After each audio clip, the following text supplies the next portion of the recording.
Allahumma a'inni, ya Allah tolonglah aku, ala zikrika, untuk sentiasa mengingatimu, wa syukrika, untuk sentiasa berterima kasih kepadamu, wa husni ibadatik, bantulah aku ya Allah untuk memperelokkan ibadahku kepadamu.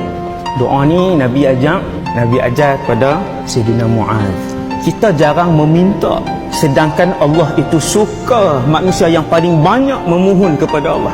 Lepas Nabi sebut tu, aku sayang kamu wahai Muaz, jangan tinggal tiap-tiap kali selepas kamu solat, selepas bagi salam, Allahumma a'inni ala zikrika wa syukrika wa husni ibadatik.